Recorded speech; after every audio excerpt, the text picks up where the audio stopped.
Good morning. This is Father Stephen Kelly from St. John's Church in Detroit. We're continuing our series of daily morning meditations where we generally look at one or another of the lessons that are assigned for morning or evening prayer, what is known as the daily office lectionary. And today, let's take a look at the lesson that's assigned from evening prayer from the book of the Acts of the Apostles. We're already up to chapter number 9, and we are now encountering again St. Paul, now still known as Saul. We just heard about the stoning of St. Stephen, and that he, in fact, was witness to that. Now, we hear about Saul, being converted. Acts chapter 9, beginning at verse 1. And Saul, yet breathing out threatenings and slaughter against the disciples of the Lord, went unto the high priest, and desired of him letters to Damascus, to the synagogues, that if he found any of this way, whether they were men or women, he might bring them bound unto Jerusalem. And as he journeyed, he came near Damascus, and suddenly there shined round about him a light from heaven. And he fell to the earth and heard a voice saying unto him, Saul, Saul, why persecutest thou me? And he said, Who art thou, Lord? And the Lord said, I am Jesus, whom thou persecutest. It is hard for thee to kick against the pricks. And he, trembling and astonished, said, Lord, what wilt thou have me to do? And the Lord said unto him, Arise, and go into the city, and it shall be told thee what thou must do. And the men which journeyed with him stood speechless, hearing a voice, but seeing no man.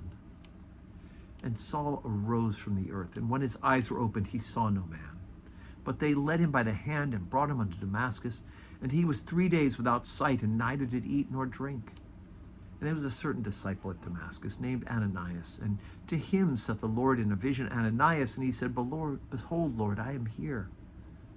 And the Lord said unto him, Arise, and go into the street which is called Straight, and inquire in the house of Judas for one named Saul of Tarsus, for behold, he prayeth.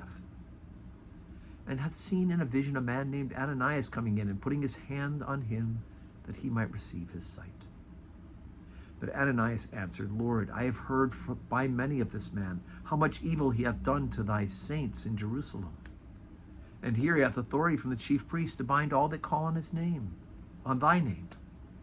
But the Lord said unto him, Go thy way, for he is a chosen vessel unto me, to bear my name before the Gentiles and kings and the children of Israel. For I will show him how great things he must suffer for my name's sake.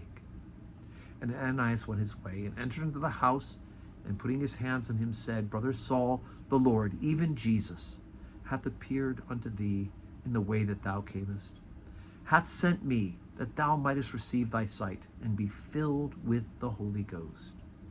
And immediately there fell from his eyes that had been scales, and he received sight forthwith, and arose, and was baptized.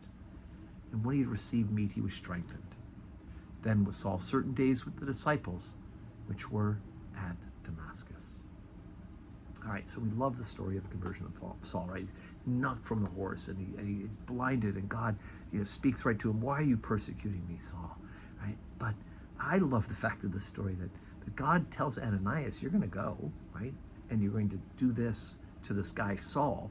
And Ananias tells God how bad Saul is. Like, God doesn't know that Saul is persecuting people, right? He just said, Lord, don't you know this guy's a bad guy? He's persecuting the church.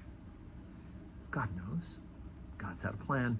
God is setting this in motion. Ananias should know that. And of course, Ananias is obedient and does as the Lord tells him to do. So today's Monday.